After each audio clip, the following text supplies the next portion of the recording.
Hello, dear friends.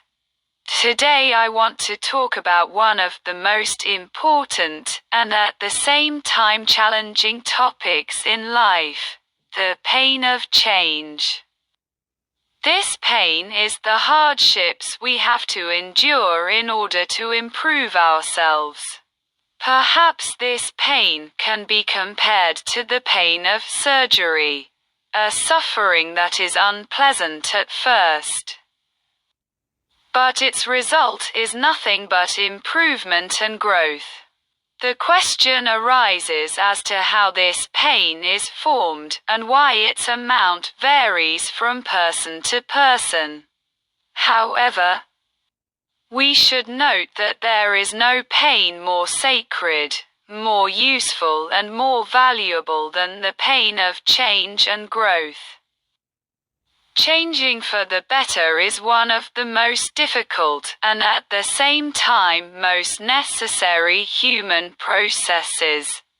Jean Piaget, a prominent psychologist, has made a very valuable point about this.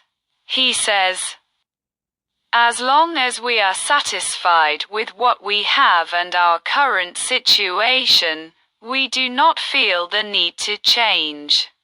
In this case, we use the same information and experiences from our past, which is called internalization. But when we seek to learn something new or to achieve a higher goal, we must go beyond the framework of our past information and experiences and gain new things. This process can be called new learning or externalization. Learning and change are painful because they force us to leave our comfort zone and face the unknown. And sometimes we destroy everything we have in the past and spend a lot of time and energy building a new belief. This is exactly what Jung said in his famous sentence. There is nothing more difficult than working on your character, and at the same time, there is nothing more valuable than having a strong character. Why is change painful?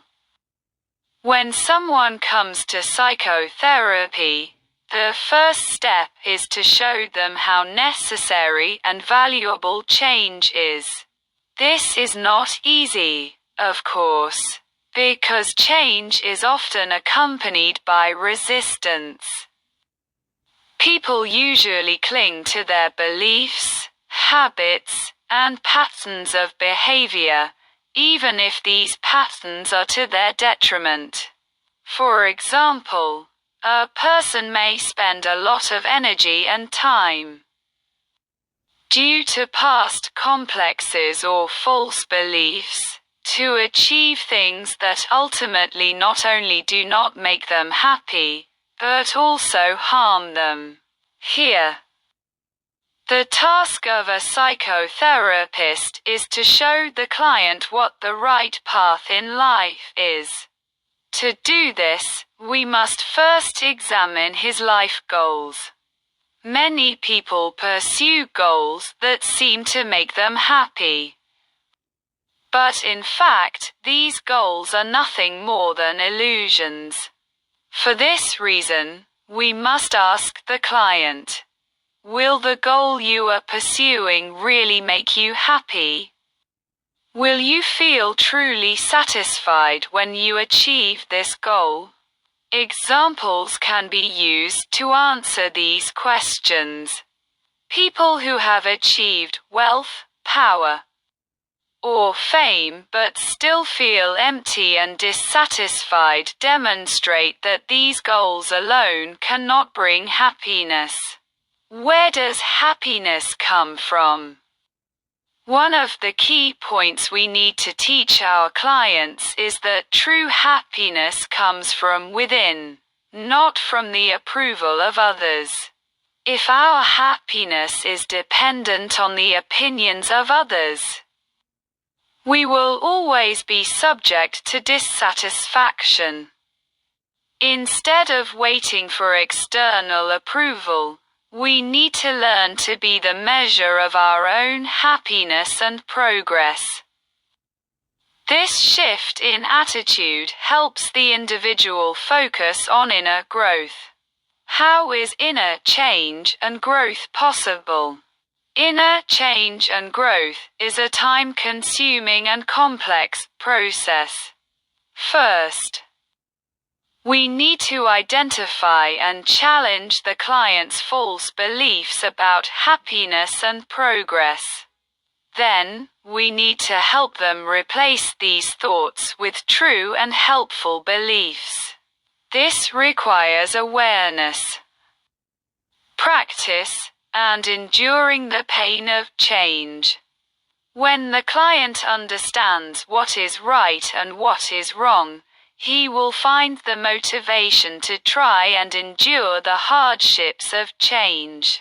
However, we must help him to create a new internal energy system for himself. This energy system will be based on his new ideology and will help him to stay on the path of progress. Because the client's external energy system is collapsing, the client is likely to react with depression and anxiety, which is the result of the vast changes in his beliefs. And at this moment we must tell him the greatness and value of what he is doing, and tell him that these hardships will end, and what is left for you will be a stronger and more reliable system than your previous one. We must be happy as our own therapists so that we can transfer this happiness and the ways to achieve it to our clients.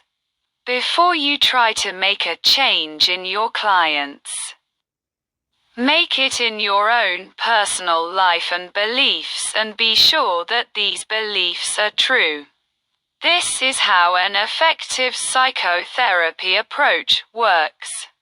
Psychotherapy is not just nice words. Real life. An example I always give is that we will never learn to drive by reading a driving instruction book. Closing remarks. The pain of change is an inevitable part of growth and development. But if we manage this pain properly and choose the right path for ourselves, the result will be a stronger personality and a more meaningful life. In the next videos, I will talk about the energy system.